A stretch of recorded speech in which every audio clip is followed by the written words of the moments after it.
Tommy sits in the center of a gilded gala, the scent of expensive bourbon and iron-fisted power swirling around him.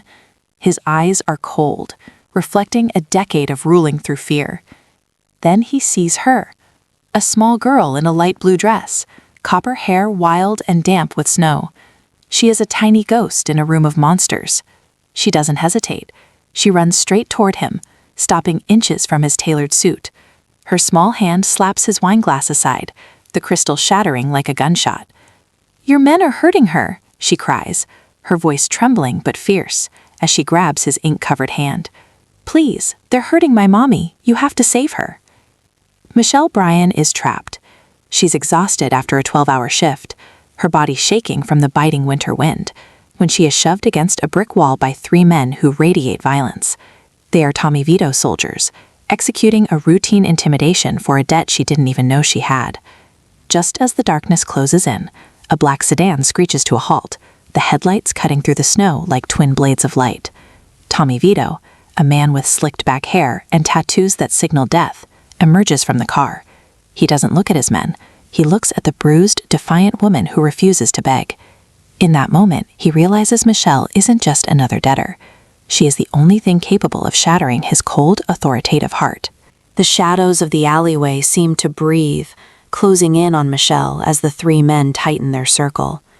The biting winter wind whipped her hair across her face, but she didn't look away from the lead enforcer, even as he pressed a heavy hand against the brick wall beside her head.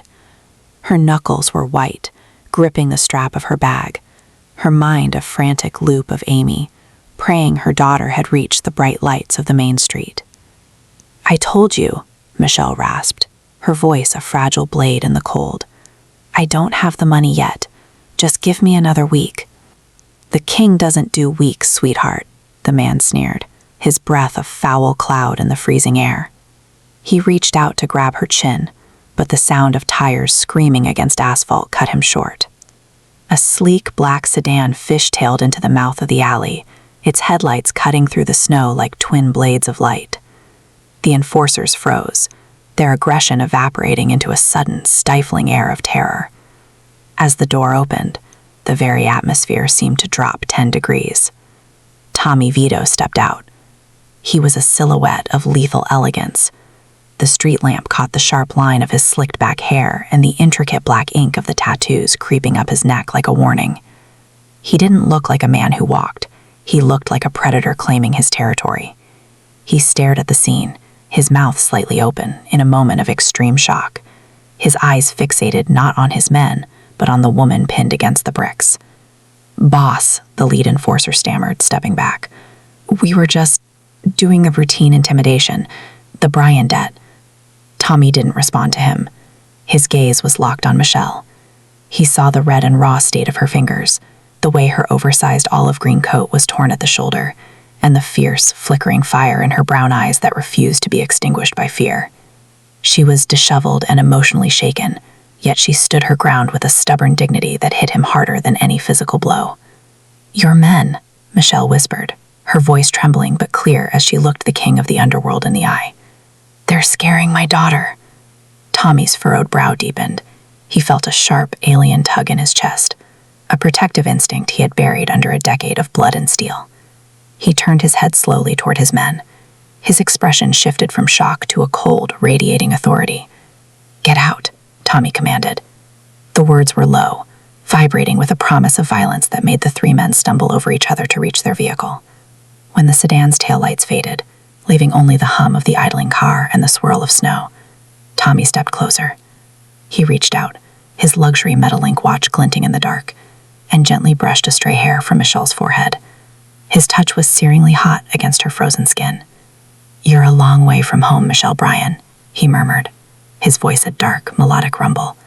"But you're under my shadow now." The sun had barely begun to bleed over the skyline when the roar of an engine signaled the end of Michelle's restless night. She stood in the center of her cramped living room, her hands buried in the pockets of her olive green coat, watching as 2 men in charcoal suits moved with silent, clinical efficiency. They weren't taking her furniture, they were taking her life, packing Amy's meager toys into boxes that looked far too expensive for their contents. Tommy Vito stood by the door, a dark pillar of authority that made the small apartment feel like a birdcage. He had traded his gala tuxedo for a dark navy suit, but the slicked back hair and the lethal neck tattoos remained, a constant reminder of the world he ruled. He looked around the peeling wallpaper and the damp ceiling with a furrowed brow, his mouth set in a hard, grim line. "I told you I don't owe you anything," Michelle said, her voice a low, fierce rasp as she shielded Amy behind her legs. "My husband was a gambler, but he's been gone for 2 years. Whatever debt you think exists died with him." Tommy stepped into the room, his luxury metal link watch catching the dim morning light. He moved with a commanding, athletic build that forced Michelle to look up, meeting his cold and intense gaze.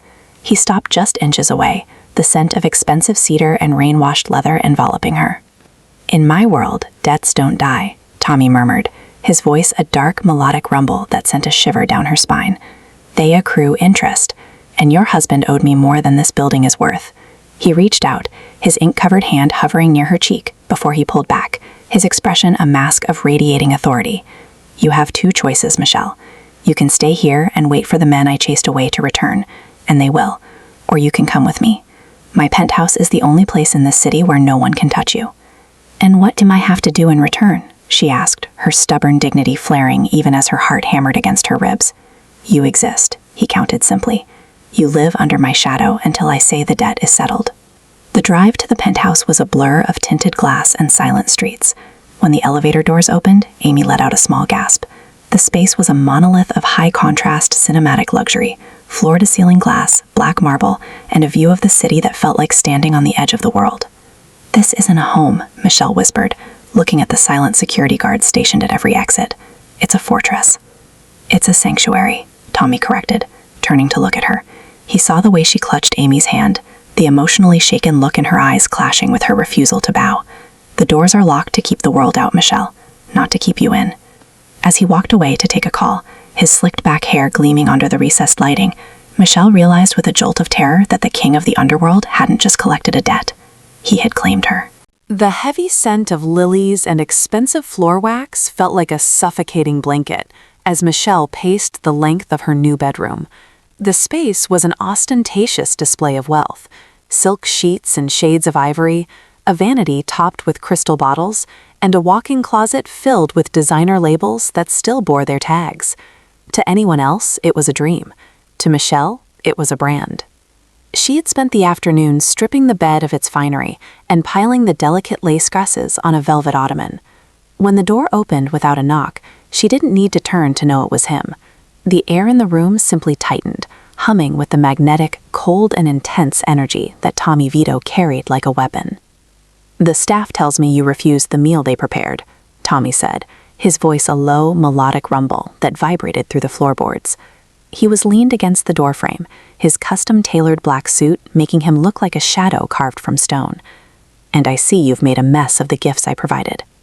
Michelle turned, her chin lifted with that stubborn dignity he both admired and detested. She was wearing her old faded jeans and a simple t-shirt, a sharp contrast to the high-contrast cinematic opulence surrounding her. "I'm not a doll you can dress up to feel better about what you do, Tommy. I didn't ask for silk, and I certainly didn't ask for charity disguised as a debt." Tommy stepped into the room, his luxury metal link watch glinting as he shoved his hands into his pockets. He moved closer, his commanding, athletic build looming over her until she was backed against the edge of the mahogany desk. "It isn't charity, Michelle. It's protection. My enemies don't strike at me. They strike at what's mine. If you look like a victim, you'll become one." "I've been a survivor long before I met you," she snapped, her chest heaving as she refused to look away from his dangerous pretty eyes. "You think because you have tattoos on your neck and a crown on your head that you can own me? You're just another man trying to control a woman because it's easier than dealing with your own demons." The air between them ignited. Tommy reached out, his hand slamming against the desk beside her hip, pinning her in place. He leaned in, his face inches from hers, close enough for her to see the furrowed brow and the raw, shocked intensity in his gaze. The scent of cedar wood and dark tobacco was overwhelming, a dizzying masculine pull that made her heart race for reasons that had nothing to do with fear. "You have no idea what I deal with," he hissed, his voice dropping to a jagged, intimate whisper. His gaze dropped to her lips for a fraction of a second, a flicker of unwavering determination crossing his face. "I am trying to keep you alive, Michelle. Why must you fight me at every turn?" "Because I'm not yours," she breathed, though her body betrayed her, leaning into the heat radiating from his chest. "Aren't you?" Tommy countered, his thumb tracing the line of her jaw with a touch that was surprisingly tender, yet heavy with radiating authority. In that moment, the noir darkness of the room felt electric. The untamed rose had met the king, and for the first time, the debt felt like something much more dangerous than money. The morning sun spilled across the black marble floors of the penthouse, but the usual oppressive silence of the fortress was broken by a sound that felt entirely alien to its walls, the bright, melodic giggle of a 6-year-old girl. Michelle stood in the shadow of the hallway, her breath catching as she watched the scene unfolding in the expansive living area. Tommy Vito, the man whose name made the city's most hardened criminals tremble, was sitting cross-legged on a hand-woven silk rug. His custom-tailored jacket had been tossed onto a nearby chair, and his white sleeves were rolled up, exposing the dark, intricate tattoos that coiled around his muscular forearms. He wasn't holding a weapon or a glass of amber liquid. He was holding a small plastic teacup with pink floral patterns. Amy sat opposite him, her copper-colored hair caught in the morning light, her expression one of absolute, serious concentration. "You have to hold it with your pinky up, Mr. Tommy," she instructed, her voice small but commanding. "That's how the kings do it." Tommy's furrowed brow relaxed into a look of genuine, bewildered amusement. He carefully adjusted his massive, ink-covered hand, lifting his pinky finger as he mimicked the child's posture. "My apologies, Princess Amy," he murmured, his voice losing its cold and intense edge, replaced by a low, gentle warmth. "I'm still learning the protocols of your court." Michelle watched as Tommy leaned forward, his commanding build shrinking as he allowed Amy to place a plastic tiara atop his slicked-back hair. The sight with high contrast in the most visceral way. The king of the underworld, a man defined by radiating authority and a life of danger, playing house with a child in a light blue dress. When Amy handed him a cookie made of Play-Doh, Tommy took a pretend bite with a straight face, nodding in approval. "Exquisite," he noted, his slicked-back hair catching the light, as he shared a secret smile with the girl. In that moment, the neck tattoos and the luxury metal link watch felt like a costume, and the man underneath, the one who had been denied a childhood of his own, was finally visible. Michelle stepped out from the shadows, her stubborn dignity softening as Tommy's gaze met hers. He didn't immediately scramble to regain his composure. Instead, he stayed on the floor, the tiara still perched precariously on his head, his dark eyes searching hers for a moment of shared understanding. "She's a tough negotiator, Michelle," he said, the corner of his mouth twitching into a rare, boyish grin. "I think she's more dangerous than my board of directors." "She has a way of finding the cracks in people's armor," Michelle replied softly, her heart doing a slow, heavy roll in her chest. For the first time, she didn't see the boss or the debtor. She saw a father's shadow, a man who could be gentle, and a future that felt less like a cage and more like a home. The afternoon air was crisp as Tommy led Michelle toward a quiet park at the edge of the city's most affluent district. For a few hours, the king of the underworld had insisted on a moment of normalcy, away from the silent guards and the high-contrast shadows of the penthouse. Tommy walked with a commanding athletic build, his custom-tailored black suit a stark contrast to the colorful autumn leaves, while Michelle followed, her stubborn dignity still a visible shield, even as she began to trust the man behind the tattoos. "You don't have to look over your shoulder every 5 seconds, Michelle," Tommy murmured, his voice a low, melodic rumble. He adjusted his luxury metal link watch, his eyes softening as he watched her relax into the quiet beauty of the day.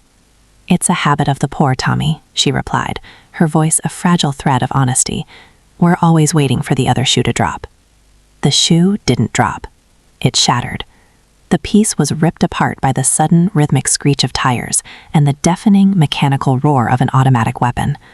Before Michelle could even scream, the world tilted. Tommy didn't hesitate. With a feral growl of radiating authority, he lunged forward, his massive frame colliding with hers. He threw her to the pavement, his body a heavy, impenetrable shield of silk and steel over her smaller form. The biting winter wind was replaced by the heat of lead whistling through the air. Michelle felt the jarring impact of Tommy's chest against her back, his ink-covered hands shielding her head as glass from a nearby storefront rained down like lethal diamonds. She could hear his ragged breathing in her ear, a raw, visceral sound that grounded her amidst the chaos. He didn't move, didn't flinch, even as a bullet grazed the masonry inches from his shoulder, sending a spray of brick dust over his slick-backed hair. In those frantic seconds, the devil disappeared, leaving only a protector. Michelle realized with a jolt of extreme shock that this man, the one who ruled through fear, was willing to be torn apart to keep her whole. The noir darkness of his world had finally bled into her own, but for the first time, she wasn't alone in the shadows. As the car sped away, leaving only the smell of burnt rubber and gunpowder, Tommy shifted. He pushed himself up, his eyes cold and intense as he scanned the street for further threats, before turning back to her. His furrowed brow was deep with a mix of fury and agonizing concern. "Are you hit?" he rasped, his hands trembling as he checked her for injuries. "I'm fine," she whispered, her voice shaking as she gripped his lapels. "It's a scratch, Michelle. They'll pay for every drop." The first threat had been realized, and as Tommy pulled her close, Michelle knew that the debt was no longer about money. It was about survival. The air inside the Vito estate had grown thick with a different kind of tension, not the electric spark between Tommy and Michelle, but a cold, oily silence that heralded a coming storm. While Tommy sat in the medical wing watching Amy sleep, his second-in-command, Lorenzo, stood in the soundproof shadows of the underground garage. Lorenzo had served the Vito family for a decade, but as he watched Tommy's slicked-back hair and radiating authority soften whenever Michelle entered a room, his loyalty had curdled into a sharp, predatory ambition. Across from him stood Michael Donovan, the rival boss whose eyes held the same cold and intense calculation as a shark's. The high-contrast cinematic lighting of the garage cast long, jagged shadows across the hoods of the armored sedans. "He's compromised," Lorenzo hissed, his voice a jagged rasp. "The king is playing house. He spends his nights reading fairy tales to a copper-haired brat instead of balancing the books. The men are talking. They see the neck tattoos and the luxury watch, but they don't see the killer anymore." Donovan smirked, adjusting the silver ring on his finger. "A man with a heart is a man with a target. You want the throne, Lorenzo, and I want the docks. We both know the only way to crack Tommy Vito is to take the thing he finally values more than his life." Lorenzo nodded, his furrowed brow darkening with the weight of the betrayal. Michelle is his pulse. He shields her with his own body, feeds her silk, and looks at her like she's the only light in this godforsaken city. If she vanishes, he'll lose his mind. He'll burn the city down to find her, leaving his flank wide open for a coup. "The plan is simple," Donovan whispered, stepping closer until he was a silhouette of malice. "We lure him away with a fake hit on the northern warehouse. While he's playing the soldier, my men will breach the estate. Your men will look the other way." Lorenzo glanced up at the ceiling, toward the floor where Michelle was currently sleeping, unaware that the man who had just saved her in a drive-by shooting was the same man whose protection had painted a bullseye on her back. "The girl too?" Lorenzo asked, a momentary flicker of hesitation crossing his face. "Both of them," Donovan countered. "A single mother is a vulnerability, but a child is a death sentence. By the time Tommy realizes the first threat was just a distraction, he won't have an empire left to return to." The traitor within reached out and shook the rival's hand, a deal sealed in the noir darkness of the underworld. The king was distracted by love, and in the game of shadows, love was the ultimate debt, one that Lorenzo intended to collect in blood. The betrayal began not with a bang, but with a calculated silence. Tommy had been gone for less than an hour, lured into the night by a frantic report of a fire at his primary distribution hub, a fake business emergency designed to exploit his most ingrained instincts. Michelle stood by the expansive glass walls of the living area, watching the snow swirl in the noir darkness of the Chicago night. She felt a cold prickle of unease, a remnant of the hyper-independence that kept her senses sharp. The penthouse, usually humming with the quiet efficiency of Tommy's elite guards, felt unnervingly still. "Amy, honey, it's time to put the toys away," Michelle called out, her voice echoing slightly in the hollow luxury of the room. Amy didn't answer. She was in the media room, the light of the television casting flickering shadows against the wall. Michelle walked toward her, but as she crossed the threshold, the lights in the entire estate flickered once and then died, plunging the high-contrast sanctuary into a suffocating, pitch-black void. "Tommy?" Michelle whispered, her heart hammering against her ribs. She reached for her phone, but before her fingers could find it, a heavy, gloved hand clamped over her mouth. The air was suddenly filled with the scent of ozone and floor wax, mixed with the sharp metallic tang of industrial grease. Michelle struggled, her stubborn dignity flaring into a desperate feral strength as she kicked and clawed at her captor. Through the gloom, she saw the silhouette of Lorenzo, the man she had trusted to be Tommy's right hand, standing by the door. He wasn't helping. He was watching with a cold and intact detachment that made her blood turn to ice. "Where is she?" a gravelly voice hissed near her ear. "Mommy!" Amy's scream was short, sharp, and quickly muffled. The panic that surged through Michelle was unlike anything she had ever felt. It wasn't the fear of a debt or a biting winter wind. It was the raw, jagged agony of a mother losing her child. She bit down hard on the hand over her mouth, tasting salt and leather, but a second man stepped from the shadows, a sedative-soaked cloth in his hand. As the world began to tilt and fade, Michelle saw the luxury metal link watch on Lorenzo's wrist glinting in the moonlight. He looked down at her, his furrowed brow devoid of mercy. "The king is dead, Michelle," he murmured, his voice a jagged rasp that was the last thing she heard before the darkness claimed her. "And his weaknesses are finally being liquidated." When the emergency lights finally kicked in, the penthouse was empty. The pink floral teacups lay scattered on the black marble floor, and the king of the underworld was racing toward a fire that didn't exist, unaware that his entire world had just vanished into the night. The warehouse on the edge of the docks smelt of rot and rusted iron, a far cry from the silk-lined walls of the Vito estate. Michelle woke to the sharp sting of cold water being splashed onto her face. Her hands were bound behind a support beam, the rough twine cutting into her wrists, but her eyes immediately darted to the corner of the room. Amy was there, huddled in the shadow of a rusted shipping container, her copper-colored hair matted with dust, but her eyes wide and alert. "Mommy's here, Amy. Don't look at them," Michelle whispered, her voice a low, jagged rasp. Michael Donovan stepped into the light, his cold and intense gaze lingering on Michelle with a smirk that felt like a physical violation. "Tommy should be here soon," he said, checking his watch with a casual flick of his wrist. "I wonder which he'll choose, his throne or his toy." But Michelle didn't wait for a hero. As Donovan turned his back to speak to a guard, she channeled the stubborn dignity that had kept her alive through years of poverty. She felt the edge of a rusted bolt protruding from the beam behind her. Ignoring the searing pain as the metal tore into her skin, she sawed at her restraints with an unwavering determination that would have stunned even Tommy. The ropes frayed and snapped just as the heavy steel doors of the warehouse were blown off their hinges. The sound was a volcanic roar, followed by the rhythmic, terrifying bark of a suppressed submachine gun. Tommy Vito didn't enter the room, he descended upon it. He was a vision of blood and roses, his white shirt drenched in the crimson of the men who had stood in his way, his neck tattoos flared with the adrenaline a man who had left his humanity at the door. He moved with a commanding athletic build, a lethal shadow that neutralized everything in his path. "Kill the girl," Donovan screamed, reaching for his holster. Before his guard could move, Michelle lunged. With her hands free, she grabbed a heavy iron pipe from the floor and swung with every ounce of her fire. The blow caught the gunman's wrist, the weapon clattering away as Michelle threw her body over Amy, shielding her daughter just as she had seen Tommy do. "Touch her and I'll kill you myself," she shrieked, her eyes burning with a feral protective light that matched the devil's own. Tommy was there a heartbeat later. He didn't look at Donovan, he looked at Michelle, seeing her standing amidst the chaos, bloodied but unbowed. He caught Donovan's throat in a grip of iron, his ink-covered hand squeezing until the rival boss's face turned a bruised purple. "You made a mistake," Tommy hissed, his voice a dark, melodic promise of death. "You thought she was my weakness. She's my spine." With a final, brutal efficiency, the threat was neutralized.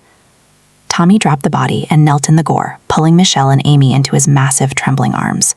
The noir darkness of the warehouse was illuminated only by the distant sirens, but as Michelle pressed her face into his blood-stained chest, she knew the war was over. The aftermath of the warehouse raid left the city in a stunned, breathless silence. The traitors had been purged, and the noir shadows that had haunted the Vito Empire were finally beginning to retreat before dawn. Within the fortified sanctuary of the penthouse, the air was no longer thick with the scent of gunpowder, but with the quiet promise of a world rebuilt from the ashes.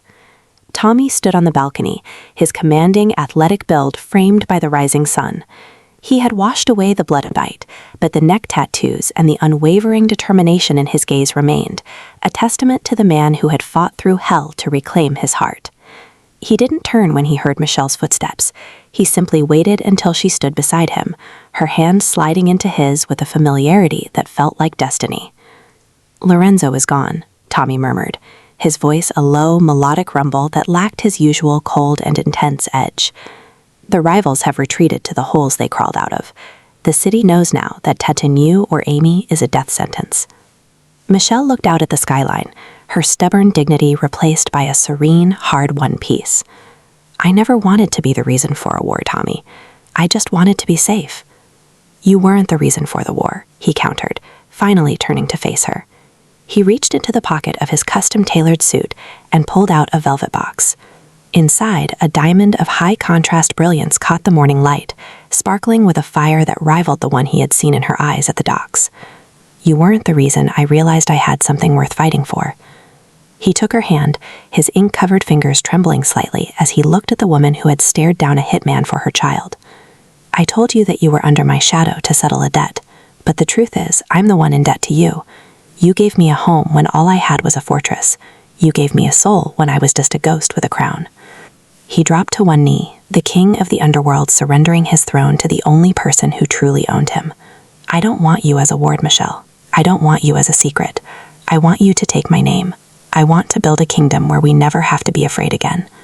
Michelle looked down at the man who had become her shield, her breath hitching in a moment of extreme shock and profound love. She thought of the snowy alley, the pink teacups, and the way he had shielded her with his own life. "Yes," she whispered, pulling him up until their lips met in a searing, absolute promise. As the sun fully broke over Chicago, the new kingdom was born.